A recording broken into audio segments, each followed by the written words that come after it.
Well, there she is. She's looking a bit cleaner now. She's had a bit of spit and polish. The Duchess of Sutherland, R066. Apparently, it was released in 1977. It appeared in the catalogue that year anyway, and it appears in the 78 and 79 catalogues, and then they changed it to another loco. But yeah, she's all come up nice. All the lettering and everything is pretty good, actually. There's a slight colour difference between the tender and the loco. It's not tremendous, but there is a slight difference. But then again, there is a slight difference with the cylinders as well. That's closer to the tender colour than the loco boiler. But there you go. That's weird. Yeah, it's all come up nice, and I just needed new traction tyres on it, and new brushes and springs. Apart from that, the motor was the dirtiest ring-filled motor I've ever seen in my life. It was absolutely filthy. So that took about 2 hours to clean it up and replace the parts and get it going. And it runs absolutely brilliantly, which is, really nice. The great thing about this model is that there's just 2 wires. It picks up from one side of the tender, and then it picks up from the other side on the locomotive. So there's just 2 wires in the tender, and there's the link there to the locomotive chassis into the motor in the tender, and it works brilliantly. The slightly later model, let's move this out of the way, I'll show you.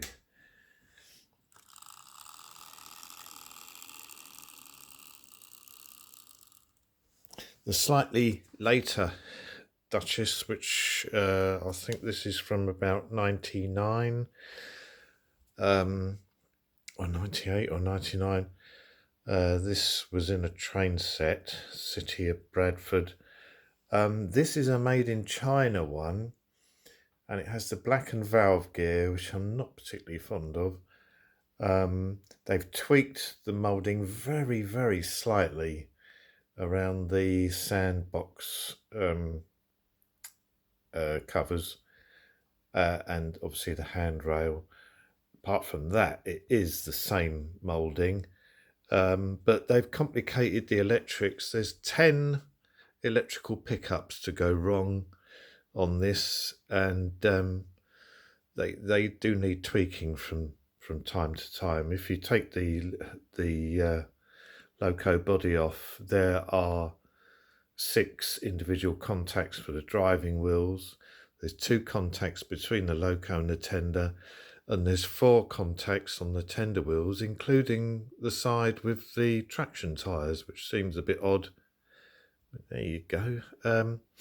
So let's see this thing in action.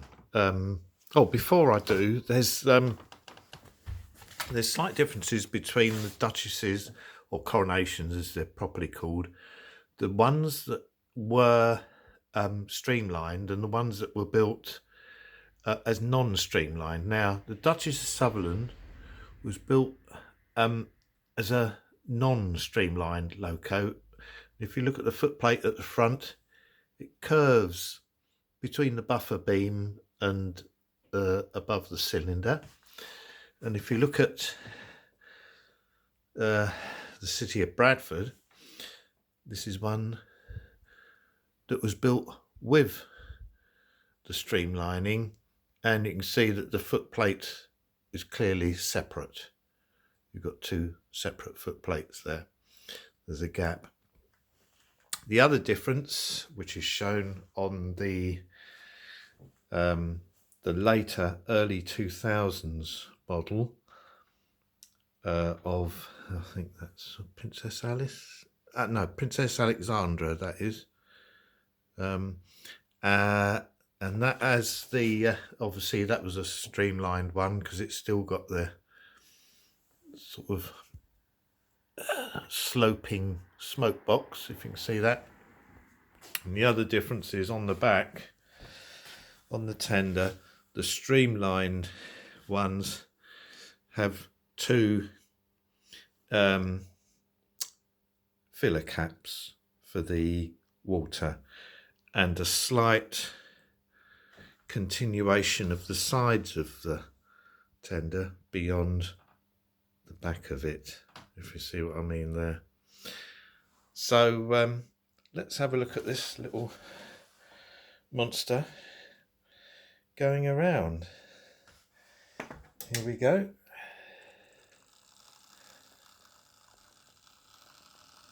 She's very smooth.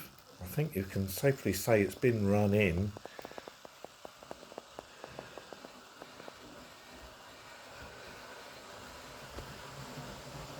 And there we go, and that's at about, let's turn it up a little bit. That's on 35% on the Gauge Master.